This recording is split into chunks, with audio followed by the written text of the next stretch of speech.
God, that's it. Ugh.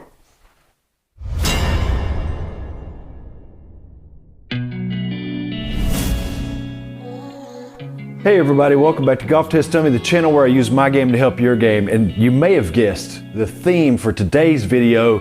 It's going to be frustration and anger. But we're going to try and turn those frowns upside down and come up with a solution. Hey, look, real quick, before we get started and too deep into this video, I just want to say a word of thanks to all of you out there. You've been clicking on my Amazon affiliate link down below in the description, and you've been ordering all of your different items from Amazon. They don't have to be golf related. You've been coming through in a big way to do that, and I really, really appreciate it. Continue to do that. Remember, it can be anything from toilet paper all the way up to a yacht. It doesn't matter what you buy on Amazon. Click my link, it takes you to your Amazon page, you purchase whatever you need, and then a portion of that comes back to this channel. It costs you nothing extra and there's nothing to sign up for. Thanks so much to everybody who's been doing that up to this point. Now, how do I start with this one? How do I explain this? Okay, some people tend to take the club away right on plane, some people take it away outside the plane, but then there's people like me who take it away inside, and then we have to lift. So when you take it away too far inside, in order to get it up over your shoulder, you have to lift it straight up. And then from here, I get this first move is me putting pressure on the club that way. It's going that way when it should be going that way and shallowing out. From the top, I come like this, and then I come in really steep, and I have to flip and make up for it that way. Whereas from the top, I should be taking it and dropping it back into the slot, down into the back of the ball, and on through to the target.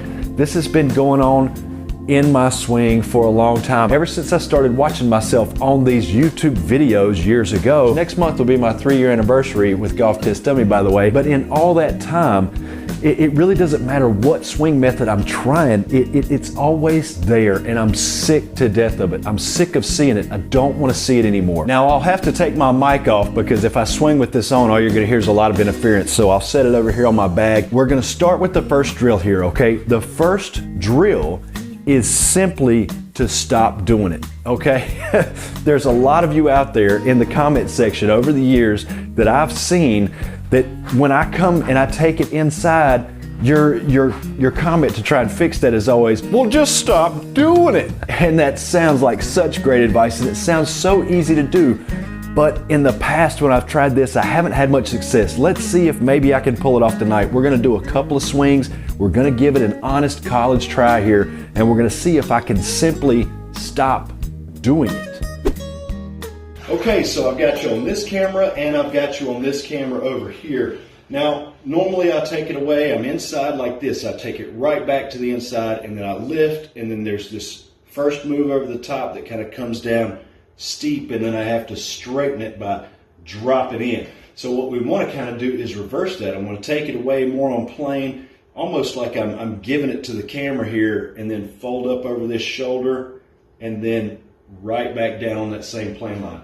So we're going to try a few shots here and see, and I'm going to go maybe about 40 to 50% of my normal speed, and we'll see what happens. All right, so I'm going to take it away back to the camera and kind of fold it up. Not my best strike. Not my best strike, but that's okay. Maybe there's going to be some slight improvement in how that works out. We're going to try one more time, and I'm going to try to take it right back to the camera, bring it up here, and then bring it back down. All right? Ooh, much better strike. Much better strike. That one got up to about 125 yards. I've got an 8-iron here. Watch that back on film. Let's find out if it was a little bit better than where I started. What's always happened with me, and what probably happens with a lot of you out there, if you've ever taken video of your swing, a lot of times you're feeling something seriously different, and you're like, man, that has got to be complete 180 degrees from where I was. It looks literally no different, and I am very, very much a victim of that. I see that constantly in my swing. The next thing we're going to try is to take the George Costanza route, and we will do the opposite. I'm going to try and take it away way outside, and I'm going to try and drop it way in from underneath it. I'm going to do what feels to me like it is miles or leagues different. Let's find out if we see any difference in the video. All right, so the George Costanza drill. The George Costanza, we will do the opposite, Jerry. All right, so normally I'm taking away inside and I'm lifting and I'm coming back over the top. We're gonna try to take it away over the top and then we're gonna try and drop it back down on the inside. Now the way I'm gonna try and do the drop from the inside properly is when I'm at the top, you'll notice my elbows are apart. I'm gonna try and bring my right elbow to touch my left elbow. I'm gonna try that little trick. Throw that in here and we'll see. Again, 8-iron, slower speed, but we're gonna take it way outside, fold it here, and then I'm gonna try and make my elbows touch. All right, that should be the opposite. And it's shot way off to the right. Contact was terrible, direction was terrible. No idea how it looks. We'll have to watch these back on video. But let's try that one more time. All right, we're going to take it way outside, bring it up, and then bring the elbow in. All right. Oh, okay. Better contact, but again, way right.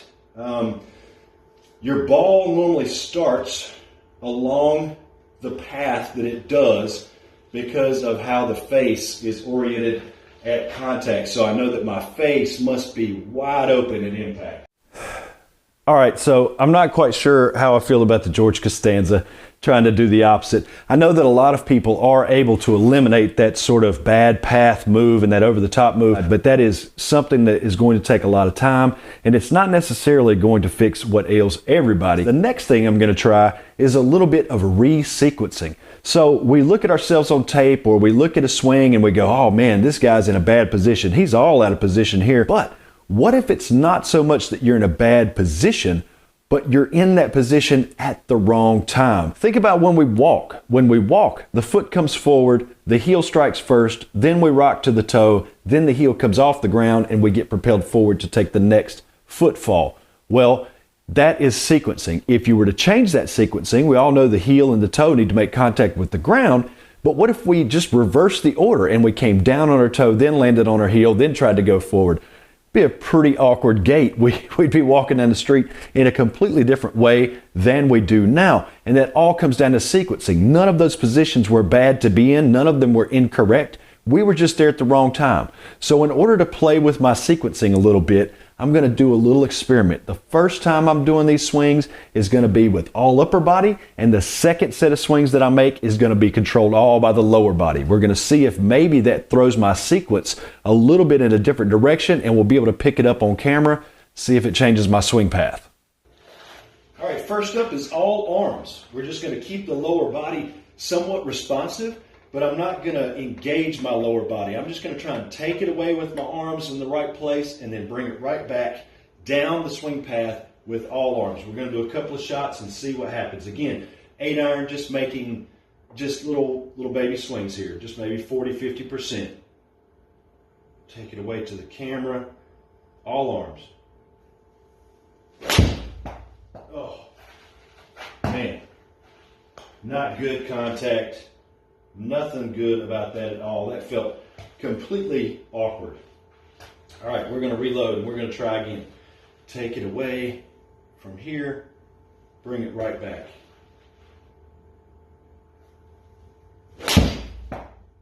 Still not good contact. I got to give this one more try.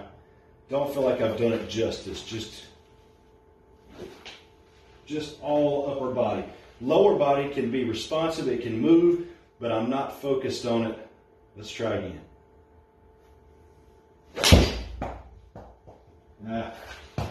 Not much control. I'm not used to that at all. I'm used to a blend of upper and lower body. Let's move on to lower body control. All lower body now. We're going to leave the arms dead. I'm going to turn the right hip back, and then I'm going to pull the left hip back. Arms are dead. Much better contact, a lot more solid. Don't know that that's really going to change my path that much, so it doesn't feel like it, because when I pull the hip back, the hands, through momentum, tend to come with it, and I still maybe if I keep the wrist cocked while I do it. Oh yeah, that put it on a better path. Let's see if I keep the wrist cocked and move the right hip back. Oh, wow. Wow. Oh my goodness. I barely swung at that. That's at the 150. I barely took a swipe at that. Let's try that one more time. That was crazy. I kept my wrist cocked, brought the right hip back, nice and smooth at the top, and then bring the left hip back. Wow. Okay. Let's try that again. Oh my goodness. Wow. Barely swinging it. Again, that's almost 150. What is going on here? I was just watching some of this footage back here. I'll put it up over here so you can see it while I talk. The first drill, which was just me trying to put it on path, like you guys are always telling me, you know, just stop swinging that way. Just swing it out here and then swing it right here. It sounds like such a simple concept, but as you can kind of see from what's going on in these videos over here, there's a little bit of a difference. I'll admit that there is a little bit of a difference. Maybe if I was given enough practice with it and I just really focused on it, and just week after week, I just came up and really just worked on the path and trying to make a conscious effort to stay on that swing plane the entire time and just keep going slow, and then slowly I could build up speed and maybe that would work. So there's a little bit of promise there. Maybe there's something to just, you know, if you want to change the world, change your mind. Now the next one was the George Costanza, where you're trying to do the opposite. If you take it away inside and then you come over the top and go outside, try taking it away outside and then bringing it back on the inside. It is super awkward. It feels alien and like you're going to miss the ball. And if you notice from the video, all of the shots that I hit with the George Costanza, they go off to the right. Now we're looking at, did we change the path? And to be honest, the path did change slightly in that one. It did change. You're not going to see any huge movements, I don't think. It's going to take time with anything. What we're looking for here is little gains, moving in the right direction. And again, contact and dispersion and distances, all that stuff doesn't matter. On to the next one. Now the third swing and the fourth swing, both of those are juxtaposed. They're completely the opposite of each other, but they are all things that I feel may pull in the same direction. It's my attempt to actually trick my body just a little bit and mess with my sequencing. With these, I'm trying upper body first in these videos here. With the upper body, I was really having, you know, really bad contact, and I'm not so sure that I had a big change in my path. You can still see the club coming away on the inside, but maybe it was a little bit better. Now with the fourth one, I was barely swinging at it and the ball was going not too far beyond my stock distance with it, and I was making really good contact, which again, we're not necessarily talking about that, which can give you a little bit of a false positive and make you think, okay, something's really changed. And I felt completely different in swing number 4, which was all lower body, right hip back, left hip back. Just going with that and letting the arms be responsive and keep my wrists kind of in a cocked position. But as you can see from the video evidence, I'm taking it away on the inside, waggle at the top, come on over the top, on the downswing. Not much change there. So this is kind of what can trip you up when you're trying to make these swing changes. If you see something on video and you want to change it, you feel like you've made these massive changes and really it's not showing up that much on video. Guys, thanks so much for watching. I really appreciate you clicking on this to give me all the support. I appreciate all the likes and the comments. Be sure to click on my Amazon link down below to go buy anything that you get from Amazon to help support the channel. I'm going to keep grinding out here, see if I can't get this swing path fixed, because honestly, it's driving me absolutely insane that I have not been able to change this yet. I've got to get it figured out because I just want to see the evidence on video that I can change and that the old dog can learn some new tricks. Give me some support, give me some love. I'll see you in the next video.